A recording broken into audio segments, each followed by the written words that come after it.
प्यारे बच्चों, today we study the another class of haloalkane and haloarenes.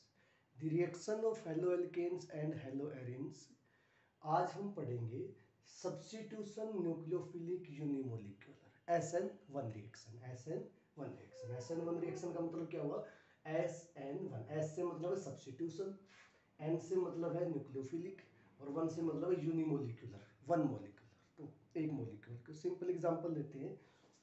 तो सबसे पहले आपकी जो रिएक्शन होती है कैसी होती है? First order reaction. कैसी होती है?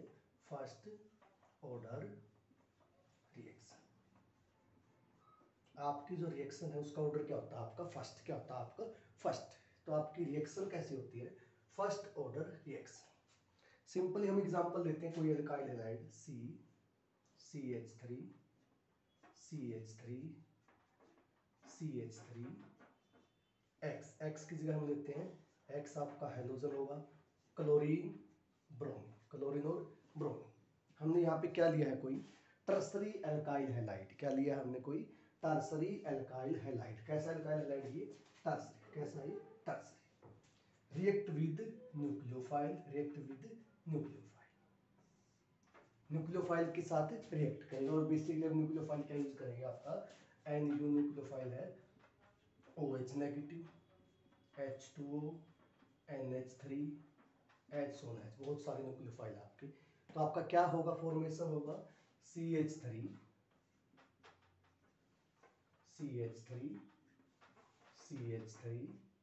NU plus X negative.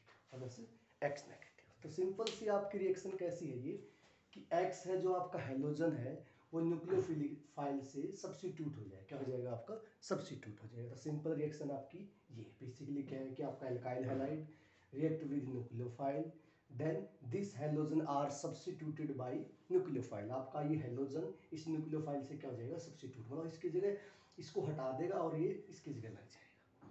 अब आपकी रिएक्शन कैसी है? ये पहली तो ये फर्स्ट ऑर्डर रिएक्शन है। कैसी रिएक्शन है आपकी? First order reaction. Second point, आपकी जो रेट ऑफ रिएक्शन है, rate of reaction, rate of reaction है वो डायरेक्टली प्रोपोर्शनल करेगी आपका एल्काइल हैलाइड की। किसके डायरेक्टली प्रोपोर्शनल करेगी? एल्काइल हैलाइड की। तो आपके समझ में क्या है कि आपकी जो रेट ऑफ रिएक्शन है वो किस पे डिपेंड करती है? बस एल्काइल हैलाइड पे। Does not depend in nucleophile. किस पे डिपेंड नहीं करती? न्यूक्लियोफाइल के ऊपर। तो क्या बोल सकते हैं? रेट डायरेक्टली प्रोपोर्शनल के लिए K कोई कांस्टेंट और R और X। क्या समझ में क्या आया? Rate of reaction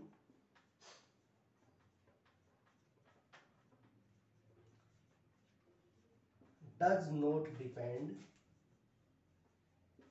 on nucleophile। किस पे डिपेंड नहीं करती आपकी रेट ऑफ रिएक्शन? न्यूक्लियोफाइल पे। पहला फर्स्ट पॉइंट क्या आपका? Substitution nucleophilic unimolecular SN1। तो ऑर्डर कौन सा आपका रिएक्शन का? फर्स्ट ऑर्डर रिएक्शन है आपकी।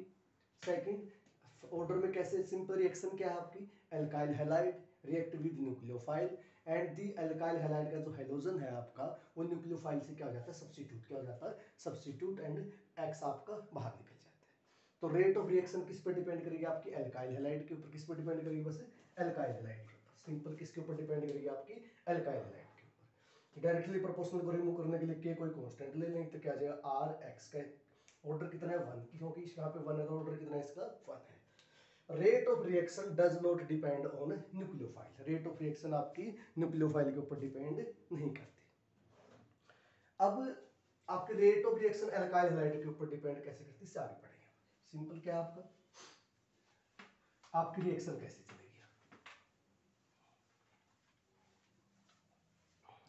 सिंपली सबसे पहले हम लेंगे एल्काइल हैलाइड CH3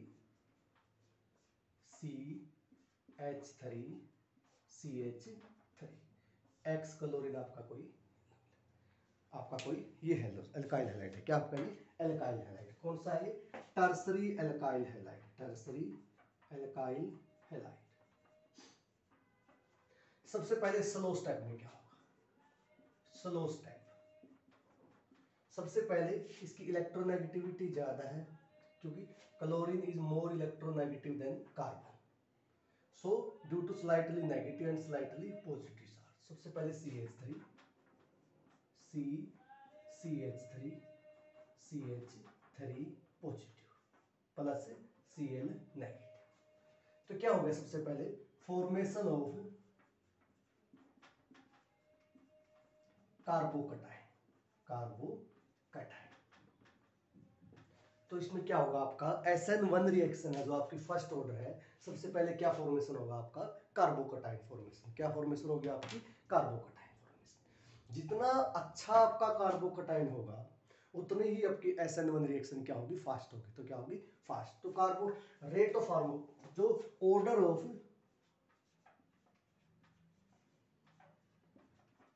कार्बोकटाइन, ऑर्डर क्या है, tertiary more reactive, then secondary, then primary और देन मिथाइल कार्बोकटाइन। तो tertiary more reactive, then secondary, then primary. जितना अच्छा आपका कार्बोकटाइन बनेगा उतनी ही आपकी रेट ऑफ रिएक्शन क्या हो जाएगी, फास्ट हो जाएगी। तो टर्सरी कार्बोकटाइन सबसे ज्यादा अच्छी रिएक्शन देगा, सेकेंडरी कार्बोकटाइन उससे कम, और फिर प्राइमरी और फिर मिथाइल कार्बोकटाइन। थर्ड पॉइंट है कि आपका जो न्यूक्लियोफाइल है वो अटैक कैसे करेगा कार्बोकटाइन। ये आपका फर्स्ट स्टेप था, स्टेप नंबर फर्स्ट। तो फर्स्ट स्टेप में क्या होगा, formation of carbocation, formation of carbocation. Simple सी, कि आपका जो क्लोरीन है वो लीव कर जाएगा यहाँ से, और पॉजिटिव चार्ज किसके ऊपर आ जाएगा, कार्बन के ऊपर। कार्बन के ऊपर पॉजिटिव चार्ज, और कार्बन से डायरेक्टली 3 कार्बन अटैच है, इसलिए कैसा कार्बोकटाइन है, टर्सरी कार्बोकटाइन। क्या नाम है इसका, टर्सरी कार्बोकटाइन। टर्सरी कार्बोकटाइन आपका फॉर्मेशन हो गया। और टर्सरी कार्बोकटाइन आपका क्या है, मोर स्टेबल है, सबसे ज्यादा स्टेबल। स्टेबिलिटी ऑफ कार्बोकटाइन क्या है, tertiary, then secondary, then primary, then methyl group. Step number 2,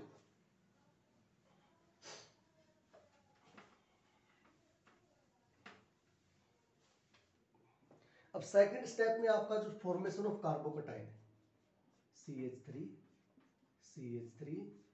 CH3 positive, इसके ऊपर कोई न्यूक्लियोफाइल अटैक करेगा। क्या करेगा आपका, कोई न्यूक्लियोफाइल अटैक करेगा। अब आपका जो न्यूक्लियोफाइल है वो फ्रंट से भी अटैक कर सकता है, और आपका जो न्यूक्लियोफाइल है वो बैक से भी अटैक कर सकता है। ये आपका क्या है, फ्रंट, और ये आपका क्या है, बैक। तो जब आपका न्यूक्लियोफाइल फ्रंट से अटैक करेगा तो CH3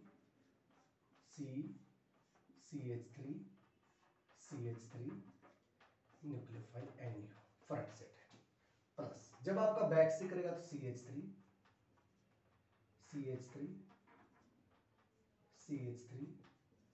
और न्यूक्लियोफाइल। तो समझ में क्या है कि आपको 2 कंपोनेंट मिलेंगे। क्या मिलेंगे, 2 कंपोनेंट, लेकिन दोनों कंपोनेंट होंगे सेम, बट उनकी मिरर इमेज क्या होगी, अपोजिट। क्या होगी, मिरर इमेज अपोजिट हो। कंपाउंड कितने मिलेंगे, 2 मिलेंगे। एक मिलेगा आपको फ्रंट अटैक और एक मिलेगा बैक अटैक। दोनों के दोनों कंपाउंड आपके क्या हैं, same compound, but different mirror image.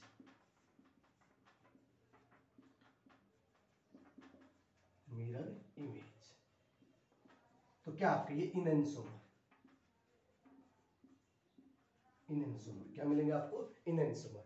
50% आपको फ्रंट वाला मिलेगा और 50% आपको बैक वाला मिलेगा। 50% कैसा मिलेगा आपको, फ्रंट अटैक मिलेगा, और 50% कैसा मिलेगा आपको, बैक अटैक। तो टोटल आपको क्या मिलेगी, रेसमाइजेशन। क्या मिलेगी, रेसमाइजेशन क्या होता है कि आपके लिए जो 2 कंपाउंड आपकी जो फॉर्मेशन हुए हैं वो दोनों इक्वल है, 50-50% है। कितने परसेंट है, 50% आपका फ्रंट अटैक वाला है और 50% आपका बैक अटैक है। तो फिर ये क्या था आपका थर्ड पॉइंट था। फोर्थ पॉइंट क्या आपका, पोलैरिटी ऑफ सोल्वेंट। फोर्थ पॉइंट आपका सोल्वेंट। सोल्वेंट कैसा होना चाहिए,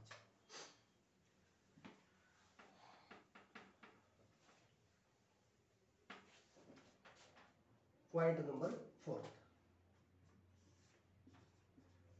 सोलवेंट। सोलवेंट कैसा होगा आपका, पोलर सोलवेंट के अंदर SN1 रिएक्शन क्या होती है, फास्ट। क्या होती है आपकी, फास्ट। जितना आपका पोलर सोलवेंट होगा उतनी ही आपकी SN1 रिएक्शन क्या होगी, फास्ट होगी। क्या होगी आपकी, फास्ट। पोलैरिटी, पोलर जितना आपका सॉल्वेंट होगा उतनी आपकी फास्ट होगी रिएक्शन। पॉइंट नंबर 5, जो आपका कार्बोकटाइन बना है, कार्बोकटाइन की आप क्या कर सकते हो, रीअरेंजमेंट ऑफ कार्बोकटाइन। कार्बोकटाइन के आपको क्या करते हैं, रीअरेंजमेंट। और मोर स्टेबल कार्बोकटाइन फॉर्मेशन। रीअरेंजमेंट करने के बाद आपको जो सबसे ज्यादा अच्छा स्टेबल कार्बोकटाइन होगा वो क्या करना है, फॉर्मेशन करना है। रीअरेंजमेंट में आप क्या कर सकते हो, 1,2 हाइड्राइड शिफ्ट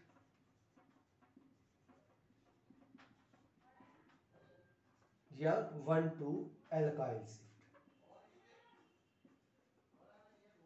या तो 1,2 हाइड्राइड शिफ्ट टेक प्लेस करो या 1,2 एल्काइल शिफ्ट टेक प्लेस करो। तो सिंपल हमने क्या क्या पढ़ा कि फर्स्ट ऑर्डर होना चाहिए, ऑर्डर फर्स्ट होना चाहिए, फिर क्या होना चाहिए आपका, आपका डिपेंड क्या करेगा, फिर आपका इंटरमीडिएट फॉर्मेशन होगा। उस इंटरमीडिएट का नाम क्या था, कार्बोकटाइन था। किस स्टेप में बनेगा, स्लो स्टेप में बनेगा। कितने प्रोडक्ट मिलेंगे, 2 प्रोडक्ट मिलेंगे। दोनों क्या होंगे, एक दूसरे के इनएंसोमर होंगे। क्या होंगे, इनएंसोमर। 50% एक फ्रंट अटैक वाला मिलेगा और 50% बैक अटैक वाला मिलेगा। उसे हम क्या बोलेंगे, रेसमाइजेशन बोलेंगे। सोलवेंट कैसा होना चाहिए, पोलर सोलवेंट होना चाहिए, क्योंकि आपका जो कार्बोकटाइन है वो क्या आपका पोलर, क्या आपका वो पोलर है। कार्बोकटाइन की क्या करनी है, रीअरेंजमेंट करनी है। जितना ज्यादा मोर स्टेबल कार्बोकटाइन बनाना है, क्या बनाना है आपको, मोर स्टेबल कार्बोकटाइन। और स्टेबिलिटी ऑफ कार्बोकटाइन की क्या है आपकी, tertiary more reactive, then secondary, then primary, then methyl. ये आपका कार्बोकटाइन बनना चाहिए, मोर स्टेबल कार्बोकटाइन बनना चाहिए आपका। और पॉइंट नंबर 6 है कि कई बार आपका जो न्यूक्लियोफाइल है, न्यूक्लियोफाइल कैसा होना चाहिए, माइल्ड होना चाहिए। कैसा होना चाहिए आपका, माइल्ड। ना ज्यादा स्ट्रॉन्ग न्यूक्लियोफाइल होना चाहिए, ना ज्यादा वीक न्यूक्लियोफाइल होना चाहिए। बीच का न्यूक्लियोफाइल होना चाहिए नॉर्मली, ना ज्यादा स्ट्रॉन्ग और ना ज्यादा वीक। क्योंकि आपका जो SN1 है वो न्यूक्लियोफाइल पर डिपेंड नहीं करता, लेकिन जो माइल्ड न्यूक्लियोफाइल है, माइल्ड आपके जो इंटरमीडिएट न्यूक्लियोफाइल है, वो आपकी रेट ऑफ रिएक्शन SN1 क्या देते हैं, अच्छी देते हैं, बहुत ज्यादा अच्छी देते हैं।